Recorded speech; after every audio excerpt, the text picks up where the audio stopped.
Another fundamental addition reaction to an alkene is the addition of elemental bromine or Br2. This leads to what's known as anti-addition of the bromines, where the bromines adds to each of the carbons from the original double bond. However, they add onto opposite faces in that they are anti to each other, 180 degrees from each other. They're on opposite faces. Why does that happen? We're going to go through this here in a second. We're going to go through this mechanism. So first, let's draw Br2. It is a bromine down to another bromine. Now, because of this, there is a slight partial positive here and a partial negative here.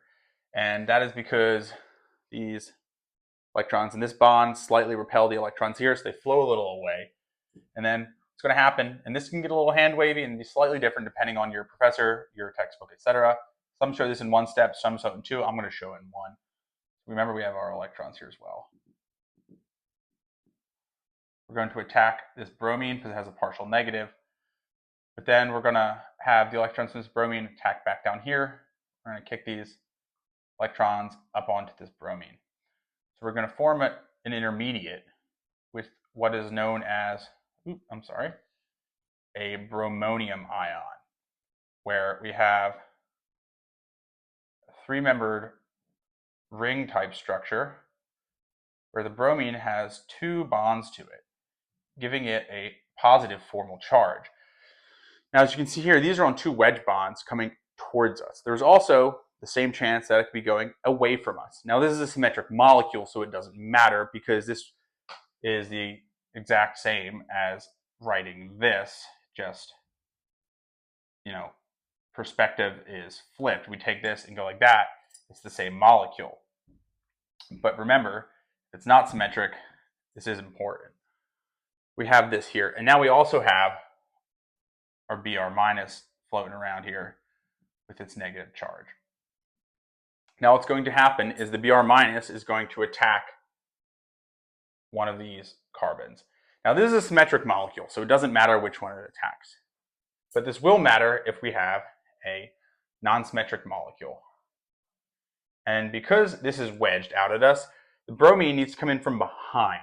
So if this is wedged out like this, the bromine needs to come behind. It's going to break these bonds. It's going to push that electron. It's going to push the electrons up onto here, and it's going to push this bromine forward. And so this bromine is going to be from behind. So you're going to have one facing forward and one going away from us. So that is how we get the anti-addition of bromine to a double bond. Now, like I said, what if it was an unsymmetric molecule? So say we have this. So the result is the same in that we get anti-addition. But it's important to know why we're getting this anti-addition.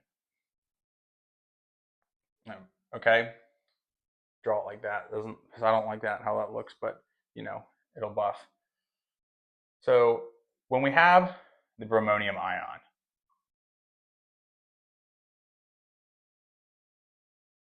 like this, that's not a great wedge. We have our bromonium ion with its positive formal charge. And we have to think, where is this next bromine going to attack? It's going to attack at the most substituted carbon to give us this right here. Oh, I forgot a bromine here. So why does it attack this most substituted carbon? So imagine two scenarios where one, we break this bond to push the electrons onto our bromine to make it just a formal charge of 0, and one where we break this bond and we have to form a carbocation at each of these positions. So I want you to think to yourself, which one of these would be more stable? Would it be this one on the left or this one on the right?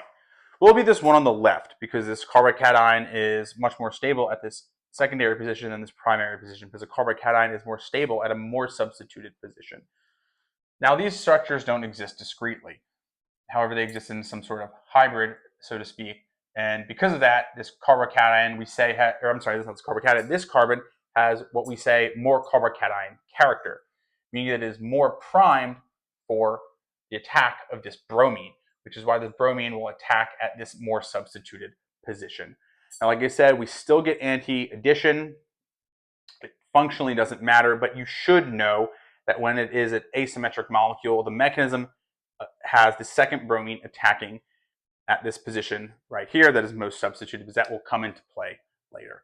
And if you want to get more organic chemistry learning like this, hit that follow button.